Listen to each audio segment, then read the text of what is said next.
रानिया की सौतेली माँ परवीन बेगम बहुत ही लालची और चालाक थी।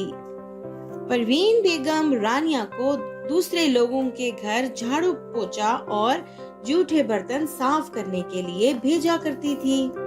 और जब रानिया को तनख्वाह मिलती थी तो उसकी सौतेली माँ उससे सारे पैसे लेकर खुद संभाल लेती थी।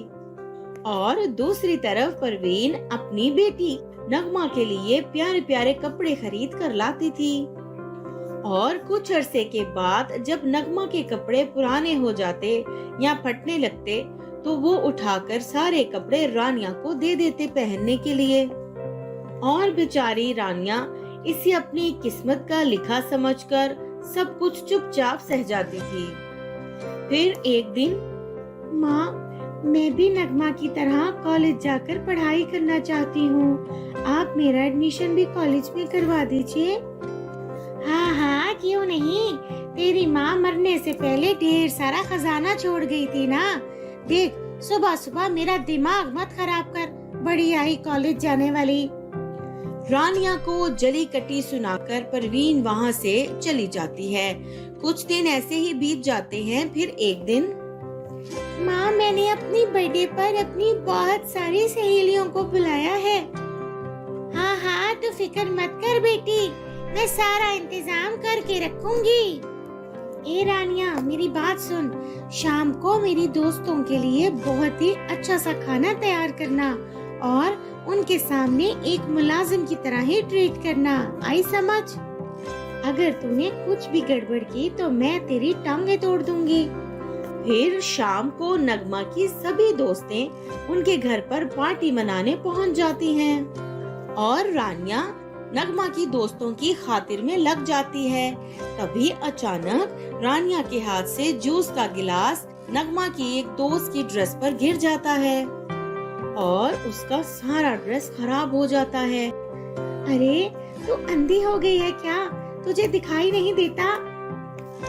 चल निकल जा यहाँ से, वरना मैं तेरे बाल पकड़कर आग लगा दूंगी। नगमा की ये बदसलूकी देखकर वहाँ खड़े राजू नाम के लड़के को ये सब बहुत बुरा लगता है और उसे रानिया पर बहुत तरस आता है। और अगले दिन जब रानिया काम पर जा रही थी तो रास्ते में उसे राजू रोक लेता है। मैं कल तुम्हारे घर पार्टी में आया था।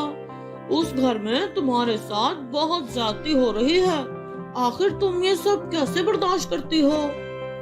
ये सब तो किस्मत की बात है, मैं क्या कर सकती हूँ। लेकिन आज के बाद ऐसा नहीं होगा। मैं शहर के बहुत बड़े कॉलेज में तुम्हारा एडमिशन करवा रहा हूँ।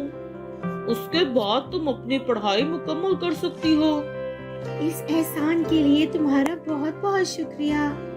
लेकिन शहर तो बहुत दूर है।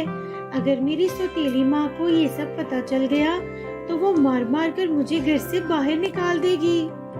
तुम उस बात की फिक्र मत करो, सब कुछ मुझ पर छोड़ दो। इतना कहकर राजू अपनी पॉकेट से एक छड़ी निकालता है और उसे 3 बार हवा में घुमाता है। उसका ऐसे करने से एक जादुई झाड़ू वहाँ पर नमूदार हो जाती है। ये एक जादुई झाड़ू है। तुम इस पर बैठकर कुछ ही मिनटों में शहर पहुँच जाओगी और जब तुम्हारा कॉलेज खत्म हो जाएगा तो इस पर बैठकर तुम कुछ ही सेकंड में वापस आ जाओगी। ये देखकर रानिया बहुत खुश होती है। लेकिन तुमने ये सब कैसे किया? मेरे पापा बहुत बड़े जादूगर हैं और उन्होंने मुझे बचपन में ही जादू सिखाना शुरू कर दिया था। फिर अगले दिन से रानिया उस झाड़ू पर बैठकर कॉलेज जाना शुरू कर देती है। अपनी इस नई जिंदगी से रानिया बहुत खुश थी।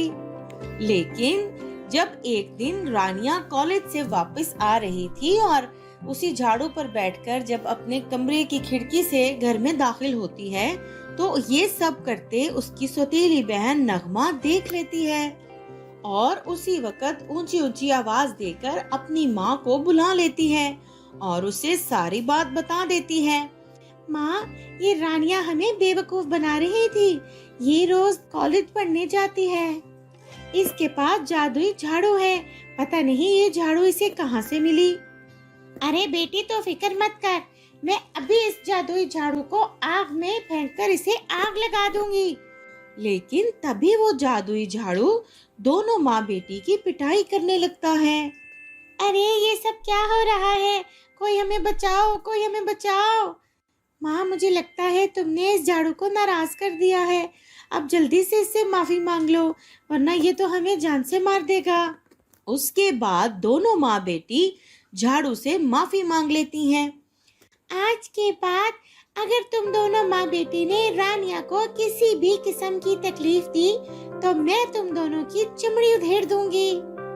उस दिन के बाद परवीन और नगमा पूरे तरीके से सुधर जाते हैं और रानिया के साथ बहुत ही प्यार से रहने लगते हैं। तो दोस्तों, देखिए आपने जादुई झाड़ू की कहानी। अगर ये स्टोरी आपको पसंद आई हो तो इसे लाइक जरूर करें और चैनल को सब्सक्राइब करना ना भूलें।